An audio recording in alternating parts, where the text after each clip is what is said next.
So we're gonna talk about the T1 homeless game, okay? I'm gonna talk about that real fast because I think that it's really interesting.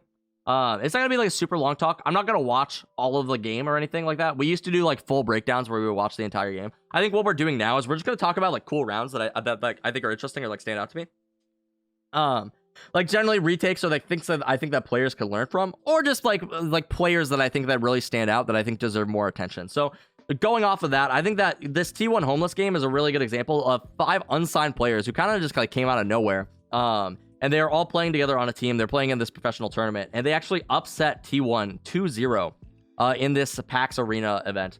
So if anybody has watched the tournament or anything, it's actually a very good tournament. I haven't finished watching through it. I've watched a couple of the games. We've already broken down some of the games from the Pax Arena tournament, but I wanna finish watching it out. I want to watch the Cloud9 game. I know Cloud9 versus TSM people were telling me to give a look at. I know Cloud9 ended up beating Homeless in the next round, I think. So it's a very interesting tournament to say the least. And we're going to go into one of the rounds that I think that Homeless had a very good round, a very clutch round that they probably weren't predicted to win. That I think is really fun to watch, okay? To say the least. So we're going to go through this. I'm going to break down some things that I think that players can learn from. And then there's just some things that I think that Homeless did very well in this encounter. So I slowed it down right here for you. And as much as I try and put it down to T1 not playing... Do you guys want me to let the round play out first and then like comment on the things? Or do you want me to like comment on the things while it goes, right? I don't know which one people prefer. Yes, let it play out beforehand. Okay, sweet. We'll let the round play out beforehand. Well, it's actually Homeless just being incredible in different So this is Homeless on the offense. They're going to be coming in right here. And this can certainly I'm going to turn it down just a little bit there. They're going to be coming in and trying to take B site right here. And they're going to get a couple trades coming in. Very quickly, this is going to turn the round into a 2v3 in favor of T1. T1 is probably very likely to win this round. Psalm is also tagged down to like 50 HP. If you don't know Psalm, from what I've heard from the tournament, he was a professional Fortnite player coming into Valorant. A lot of people don't expect Fortnite players to do very well in Valorant. I know there's a lot of hate on anybody who wasn't from the CS community coming into Valorant to play professionally. So it's nice to see these players performing pretty well against one of the best Valorant teams in North America, which would be T1. They think that they're going to be inside of the site here, and Psalm gets 1 kill. So Psalm's pulled some attention this way. And Psalm's pulled some. You'll see he pulls attention right there. And Supamen flanked all the way through market after this post plant and was able to get the 2K right there. This was an insane round right here.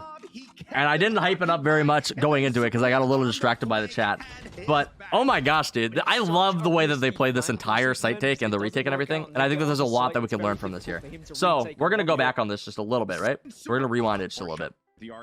And I'm going to comment on a couple things that I think that might be a little bit more subtle within the round that I think that players should look at and they should try to improve from. And then we're also going to just comment about just like how cool it is, right? So what you're going to see right here is they're actually going to be doing pretty much a full site take. I think that Cypher might be pushing mid, which is something that he's done a couple times throughout the round. Forgive me because I don't know all of the Homeless players' names, but we're going to go into this round. And I wanted to comment first about the way that they engage right here, right? The way that they engage onto the site. After Poise throws this flashbang right here, his team is going to follow up immediately. Note they bust out a garage with him. They don't just let Phoenix get traded and then they like watch him, which is something that you'll see so many times in like your normal games. You'll see people just like they'll all engage onto the site and then they'll they'll all engage onto the site and then you'll just watch your teammates die and then they'll be like, oh well, what do we do now? And then they're like, should we rotate? Should we do this? Should we do that? Notice they all engage together, right? And I just wanted to showcase this because it's very frustrating when the Phoenix goes in and nobody follows him. He dies. It is all for nothing, dude. It's very, very frustrating. So they enter on this site, and even though they all entered together, they're going to get out traded, but at least they did this like as a team, right? They entered onto the site as a team, and now it's going to be a 2v3 situation. At least they took the site. That's what I'm trying to comment on right here, right? Because had they not followed the Phoenix dies, they don't get anything off of it, and it's like, okay, cool, right? Like, they move on with their lives, and I guess they try to rotate A, or they do some weird stuff, and then it's like, okay, well, what do we do for the next, like the rest of the round, right? They get onto the site. Now it's a 3 versus 2, and they're gonna go for this bomb plant right here.